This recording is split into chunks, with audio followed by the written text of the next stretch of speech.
The first thing I noticed when I stepped through the front door was that my best friend wasn't happy to see me. He was terrified.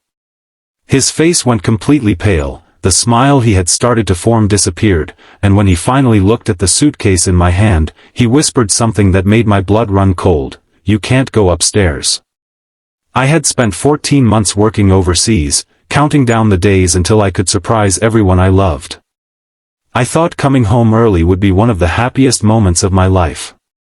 Instead, I stood in the doorway of my own house, wondering what my best friend, Caleb, was hiding from me.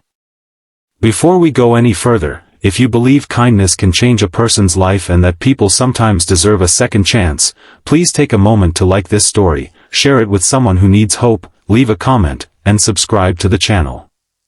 You never know whose heart might need a reminder that one difficult chapter doesn't have to become the whole story. My name is Nathan, and I had been working on a construction project in Qatar while my home was in Colorado. The job paid well, but the distance was brutal. My mother had passed away 2 years earlier, and after her death, the house had felt strangely empty. Caleb had been the one person who kept me connected to home. He checked the property, collected my mail, sent me pictures of the garden, and called me almost every Sunday. Whenever I felt lonely overseas, he reminded me that I still had a home waiting for me. That was why I trusted him more than anyone. A week before my scheduled return, my supervisor offered me an earlier flight because the project was temporarily shutting down. I decided not to tell Caleb. I wanted to surprise him. I imagined walking through the front door, dropping my suitcase, and watching him stare at me before pulling me into one of those ridiculous bear hugs he always gave me. But when I arrived that afternoon, something felt wrong immediately. The curtains were drawn even though the Colorado sun was shining brightly outside. There were unfamiliar shoes near the stairs, and I could hear the faint sound of movement upstairs. Caleb rushed toward me and hugged me, but his arms felt stiff. He kept glancing toward the staircase. I laughed and asked what was going on, but he barely answered. Then he stepped between me and the stairs and quietly said, "You can't go upstairs." I stared at him. I asked why. He said there had been a problem with the second floor and that I needed to wait outside while he handled it. But his voice was shaking. That was when suspicion replaced excitement. I pushed past him.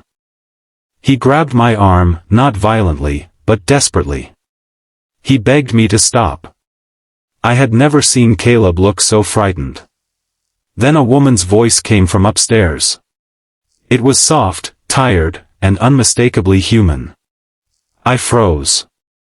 Caleb closed his eyes as if he knew the truth could no longer be hidden. A few seconds later, a woman slowly appeared at the top of the stairs. She looked exhausted. She was wearing an old sweater, holding a small bag, and her eyes immediately filled with tears when she saw me.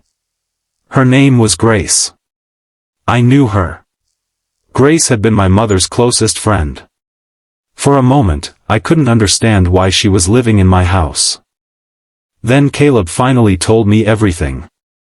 6 months earlier, Grace had lost her job after the company she worked for closed its local branch. She had been renting a small apartment, but after falling behind on payments, she was evicted. She had nowhere to go. Caleb had discovered her sleeping in her car outside a grocery store. He had brought her to my house. At first, he planned to tell me immediately. But Grace begged him not to. She was ashamed. She believed I would think she was taking advantage of my mother's kindness and my absence. Caleb let her stay in the guest room for a few nights, then a few weeks, and eventually months. But there was something else. Grace had been quietly taking care of the house. She repaired little things, cleaned the rooms, planted flowers in my mother's garden, and kept every corner of the place alive. She had even framed one of my mother's old photographs and placed it in the hallway. I was angry. Not because Grace was there, but because Caleb had lied to me for months. I asked him why he had never trusted me enough to tell me. His eyes filled with tears. He told me he was afraid I would throw Grace out, and he couldn't bear the thought of sending another person into the kind of loneliness I had once experienced myself. Those words hit me harder than I expected. I looked at Grace. She apologized repeatedly, saying she would leave that very evening. She picked up her small bag and started walking toward the stairs. I stopped her. For years, I had thought a home was a place with walls, furniture, and memories.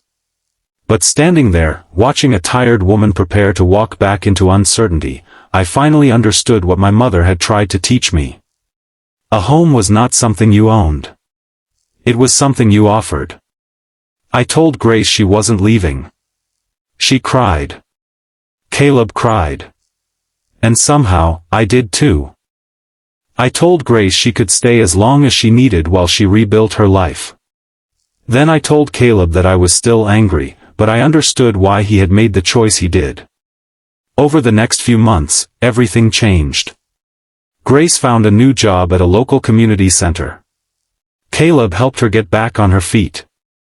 I renovated the upstairs room so she could have a comfortable space.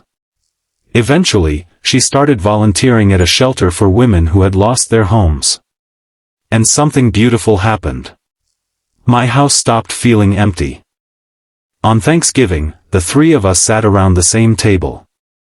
There was laughter, burnt potatoes, too much pie, and an old photograph of my mother sitting on the shelf nearby. For the first time since she died, I felt like her presence wasn't something that belonged only to the past. It was there in the people we had chosen to help. Months later, Grace told me that when Caleb first brought her to the house, she had been convinced her life was over. She said that one act of kindness had given her enough strength to begin again. I told her she had given something back too. She had reminded me that coming home wasn't about returning to the place I had left. It was about discovering what home could become.